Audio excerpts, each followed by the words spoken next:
साहब, गुब्बारे खरीद लीजिए। ट्रैफिक सिग्नल पर लाल बत्ती देखकर राजेश ने जैसे ही अपनी साइकिल रोकी, उसकी नजर सिग्नल पर पहले से खड़ी शीशे चढ़ी कार की खिड़कियों पर दस्तक देकर गुब्बारे खरीदने की गुजारिश करती एक फटे हाल गरीब महिला पर पड़ी। उस महिला ने अपने एक हाथ से गोद में लिए 1.5-2 वर्ष के बच्चे को संभाल रखा था और दूसरे हाथ में ढेर सारे रंग बिरंगी गुब्बारों की डोर थामे कार में बैठे लोगों से गुब्बारे खरीद लेने की मिन्नत कर रही थी। लेकिन कार में बैठा कोई भी आदमी अपनी कार का शीशा नीचे कर उससे गुब्बारे खरीदने को तैयार नहीं था। अपनी साइकिल से ग्राहकों को दूध पहुंचाने जा रहे राजेश को भी भला गुब्बारे खरीदने की क्या जरूरत थी। वह तो जल्द से जल्द सिग्नल की बत्ती हरी होने का इंतजार कर रहा था। तभी वहीं बगल में खड़ी एक महंगी कार का शीशा नीचे उतरा।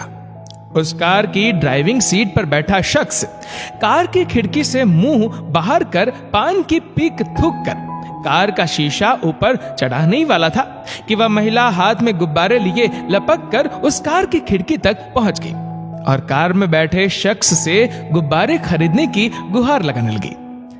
एक गुब्बारा कितने का है? उस शख्स ने यूं ही अनमने ढंग से पूछ लिया, लेकिन उम्मीदों से भरी वह महिला बताने लगी, 5 रुपए का एक गुब्बारा है साहब। नहीं चाहिए। ये कहते हुए वह आदमी कार की खिड़की का शीशा ऊपर करने लगा, लेकिन वह महिला गिड़गिड़ाने लगी, ले लीजिए ना साहब, 4 रुपए का एक लगा दूंगी। बोला ना नहीं चाहिए, बच्चा भूखा है साहब। उस महिला ने पानी की खाली बोतल से खेल रहे अपने दूध मुंहे बच्चे की ओर इशारा किया।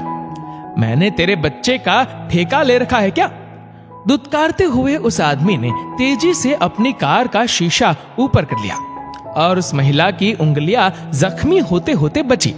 लेकिन उस महिला ने हिम्मत नहीं हारी। वह लपक कर दूसरी खड़ी कार के समीप पहुंचने ही वाली थी कि वहीं पीछे अपनी खड़ी साइकिल पर सवार राजेश ने उस महिला को आवाज दे दी। ग्राहक की आवाज सुनकर वह महिला बिजली की फुर्ती से वापस मुड़ी और राजेश के करीब आ पहुंची। उस महिला का चेहरा ट्रैफिक के धुएं से मलिन हो चुका था, लेकिन उसकी आंखों में चमक अभी भी बरकरार थी। उसकी गोद में सिमटा धूप से झुलस रहा उसका कुपोषित दुबला पतला सा बच्चा भी अचानक अपनी नजरें उठा राजेश की ओर मानो बड़ी उम्मीदों से देख रहा था। कितने दे दूं भैया?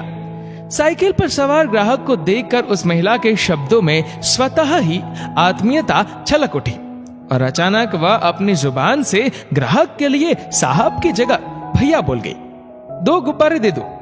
ये कहते हुए राजेश ने अपने कुर्ते की जेब से निकालकर एक 10 का नोट उस महिला की ओर बढ़ा दिया।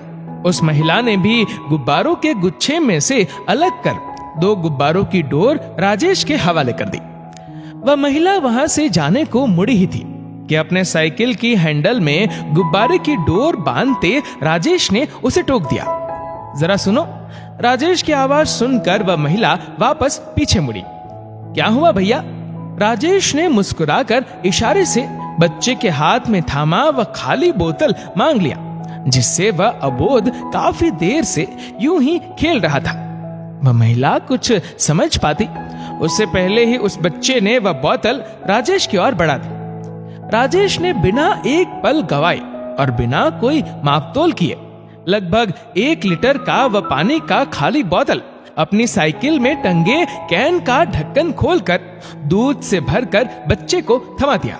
वह औरत एक अजनबी ग्राहक की दरिया दिली पर मन ही मन लाखों दुआएं देती सड़क की एक ओर चली गई। सिग्नल की बत्ती अभी हरी होती उससे पहले एक बार फिर से बगल में खड़ी कार की खिड़की का शीशा खुला और कार में बैठे आदमी ने पान की पिक बाहर थूकने के बाद कार की खिड़की का शीशा चढ़ाने से पहले मुस्कुराकर राजेश की ओर देखा।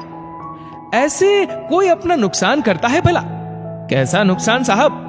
अभी अभी यूं ही दरिया दिल्ली में लगभग 50 रुपए का चूना लग गया तुम्हारा। नहीं साहब, वह तो मैंने अपनी खुशी से बच्चे को पीने के लिए दे दिया। अच्छा, और ये गुब्बारे तुम अपने बच्चे को खेलने के लिए दोगे, है ना? नहीं साहब, अभी मेरी शादी नहीं हुई। फिर तुमने ये गुब्बारे क्यों खरीदे? वो क्या है ना साहब कि सामने वाले की जरूरत को समझते हुए कभी कभी कुछ चीजें बेवजह भी खरीद लेनी चाहिए। लगभग 40 लाख की गाड़ी में सवार वह आदमी एक गरीब को 4 रुपए भी नहीं दे पाया। वहीं साइकिल से चलने वाला आदमी 50 रुपए का दूध एक गरीब के बच्चे को मुफ्त में पीने के लिए दे रहा है। यह देखकर वह निशब्द हो गया, कुछ कह ना सका। दोस्तों, इस वीडियो को लेकर आपकी क्या राय है नीचे कमेंट करके जरूर बताएगा। और अगर आपको वीडियो अच्छा लगा हो तो इस वीडियो को लाइक करेगा, शेयर करेगा ज्यादा से ज्यादा लोगों तक। और ऐसे ही और भी इंस्पिरेशनल वीडियोस के लिए सब्सक्राइब करें हमारे यूट्यूब चैनल को और फेसबुक पर फॉलो करें हमारे पेज को। धन्यवाद।